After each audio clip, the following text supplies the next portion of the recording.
Hello students, welcome to my class. हमारा आज का टॉपिक है differential equation of first order and first degree. हम इसमें डिफरेंशियल इक्वेशंस को सॉल्व करेंगे। फर्स्ट हमारे पास डेफिनेशन है डिफरेंशियल इक्वेशन की। A general differential equation of first order and first degree is an equation of the form d y by d x is equals to f of x y. जहाँ हम इसको इस form में भी लिख सकते हैं m d x plus n d y is equals to zero, where हम इसको वेरिएबल में सेपरेट कर सकते हैं। एम एंड एन बोथ क्या होंगे, फंक्शंस होंगे एक्स एंड वाई के। नेक्स्ट हमारे पास है एग्जिस्टेंस एंड यूनिकनेस थ्योरम। हमारे पास कोई भी डिफरेंशियल इक्वेशन हो उसके सॉल्यूशंस जो हमारे पास होते हैं वो यूनिक होते हैं। If x y and curl f by curl y are continuous functions of x and y in a region d of the x y plane and if p x not y not belongs to d, then there exists one and only one function yx say which is in some neighborhood of p contained in D is a solution of the differential equation dy by dx is equals to f of xy and is such that phi x naught is equals to y naught। हमने D में से कोई दो continuous function लिए x and y, उसको हम x y plane में define करने हैं, तो हमारे पास सिर्फ और सिर्फ एक ऐसा फंक्शन आएगा जो उस पॉइंट्स को सेटिस्फाई करेगा। तो नेक्स्ट हमारे पास वेरिएबल सेपरेशन। हमने क्या करना होता है, हमारे पास जो फंक्शन होता है d y by d x is equals to x y, जैसे ऐसे हमारे पास कोई इक्वेशन है वेयर एक्स का फंक्शन है और कैपिटल वाई ओनली वाई का फंक्शन है, तो हम वेरिएबल्स को सेपरेट कर लेंगे। वाई वाले एक साइड कर लेंगे और एक्स वाले एक साइड कर लेंगे लाइक दिस। उसके बाद हम इसको फर्दर प्रोसेस से सॉल्व करेंगे इंटीग्रेट करके। Rules to find particular solution. Find the general solution. अगर हमने जनरल सोल्यूशन निकालना है तो आर्बिट्ररी कांस्टेंट उसमें कुछ ना कुछ होगा, उस कांस्टेंट की वैल्यू निकालो और एक्स वाई के सॉल्यूशंस में पुट कर दो। जो हमारे पास फाइनल सॉल्यूशन आएगा वो हमारा क्या होगा, एक particular solution. Example number 1, solve the differential equation x into one plus y square d x plus y one plus x square d y is equals to zero. हमारे पास जो इक्वेशन है ये मिक्स्ड है, कहीं पे x पड़ा है कहीं पे y पड़ा है। हमने क्या किया, पहले एक टर्म को हम दूसरी साइड ले जाएंगे। जब उसको दूसरी साइड लेके गए तो हमने y को डी वाई के साथ रख लिया और वन प्लस वाई स्क्वायर वाला फंक्शन हमने दूसरी साइड जाके क्या कर दिया, डिवाइड कर दिया। तो इससे हमारे पास क्या हो गया, हमने वेरिएबल्स को सेपरेट कर लिया, x वाले एक साइड कर लिए और y वाले एक साइड कर लिए। वेरिएबल्स को सेपरेट करने के बाद हमने इनको इंटीग्रेट करना है, उससे पहले नहीं करना। अगर उससे पहले करेंगे तो हमारा कोई सोल्यूशन नहीं आएगा। उस इंटीग्रेशन करने के बाद वन प्लस वाई स्क्वायर, इसका डेरिवेटिव ऊपर पड़ा है 2y, तो इसका क्या हो जाएगा, log of one plus y square. इस साइड हमारा हो जाएगा minus log of one plus x square. Integration है तो एक कांस्टेंट आएगा तो वो होगा लॉग ऑफ सी। यहाँ से हमने लॉग ऑफ सी की वैल्यू निकाल ली, हमारे पास जो आई, यहाँ से हमारे पास सी की कांस्टेंट की वैल्यू आ गई। तो ये हमारा क्या हो गया, एक रिक्वायर्ड सॉल्यूशन।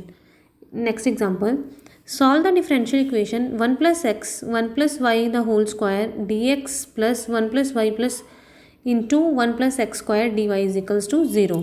इसमें भी हमने क्या करना है, पहले वेरिएबल्स को सेपरेट करना है, एक्स वाले एक साइड कर लेने हैं और वाई वाले हमने एक साइड कर लेने हैं। उसके बाद हमने फर्दर इनको इंटीग्रेट करना है। इंटीग्रेशन करने के बाद हमारे पास ये फॉर्मूला बना tan inverse y plus one by two log of one plus y square is equals to minus tan inverse x minus one by two log of one plus x square plus c. यहाँ से हम क्या करेंगे, हमारे c constant, हम c एक side रख लेंगे, बाकी सारा एक साइड ले जाएंगे। सारा लेफ्ट हैंड साइड ले गए तो हमारे पास c की कोई पर्टिकुलर वैल्यू निकल के आ गई। ये हमारा क्या होगा, रिक्वायर्ड सोल्यूशन। नेक्स्ट एग्जाम्पल, इसमें कुछ पार्ट्स आप बेटा ट्राई करना। फर्स्ट पार्ट देख लो, x minus y square x d x minus y minus x square y d y is equals to zero. इसको हम सॉल्यूशन इसका कैसे होगा, हमने क्या किया, इसमें से वेरिएबल को सेपरेट करने की कोशिश की। तो हमारे पास जो था x minus y square x, इसको हम पहले खोल लेंगे, इसमें से एक्स कॉमन आ जाएगा, इसमें से हमारे पास y कॉमन आ जाएगा। x और y को कॉमन लिया, उसके बाद x और y के वेरिएबल्स को सेपरेट कर लिया, देन उनको इंटीग्रेट करना है। फर्स्ट का डेरिवेटिव, नीचे वाली टर्म का डेरिवेटिव ऊपर पड़ा है तो ये लॉग में चला जाएगा। यहाँ से हमने c की वैल्यू निकाल ली, जो हमारा क्या होगा, एक पर्टिकुलर सॉल्यूशन। नेक्स्ट आप ट्राई करना। नेक्स्ट देखो, solve the differential equation x square into y plus one d y by d x plus y square into x plus one का whole square is equals to zero.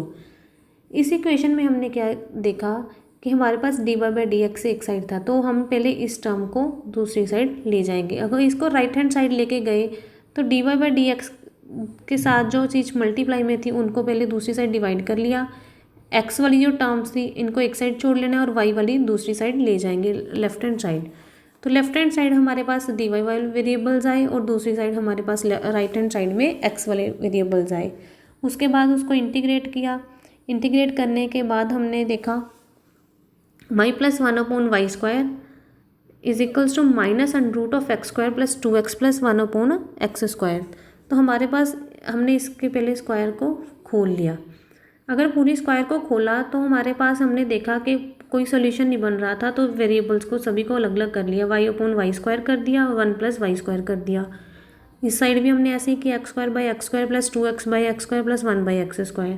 यहाँ पे एक y से एक y तो cut गया, तो हमारे पास क्या रहा 1/y plus y raise to power कितना हुआ -2 is equals to minus x² से x² कट गया 1 प्लस x के x कैंसिल हो गया, तो हमारे पास 2/x x raise to power -2। यहाँ पे हमने इनका इंटीग्रेट कर लिया। इंटीग्रेट करने के बाद हमने यहाँ पे हमारे पास c जो है वो अकेला रहा, तो c अगर c को एक साइड रख के हम बाकी सारा सोल्यूशन दूसरी साइड ले जाएं तो हमारे पास c की एक पर्टिकुलर वैल्यू आ गई। तो ये हमारा क्या हुआ, एक सोल्यूशन। नेक्स्ट देखो, find the equation to the curve represented by y minus x y d x plus x y d y is equals to 0। पासे हमने बताना है कि जो इक्वेशन हमने वो इक्वेशन फाइंड आउट करनी है कर्व की जो इस पॉइंट से पास करती हो और इस इक्वेशन से रिप्रेजेंट हो रही हो। तो हमने दिया हमारे पास जो गिवन डिफरेंशियल इक्वेशन थी वो हमें ये थी। हमने यहाँ फर्स्ट में से y कॉमन निकाल लिया, सेकंड में से हमने x कॉमन निकाल लिया, हमारे पास ये वैल्यू आ गई। फिर यहाँ पे वेरिएबल्स को सेपरेट किया। वेरिएबल्स को सेपरेट करने के बाद हमने देखा 1 plus y/y is equals to -1 minus x/x dx।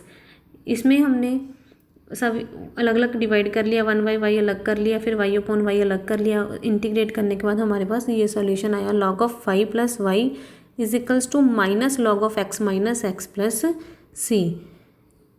इसके बाद उन्होंने हमें बोला था, आप क्वेश्चन देखो, क्वेश्चन में उसने हमें बताया था कि ये हमारी जो इक्वेशन है वो किससे पास कर रही है, वो 1 से पास कर रही है।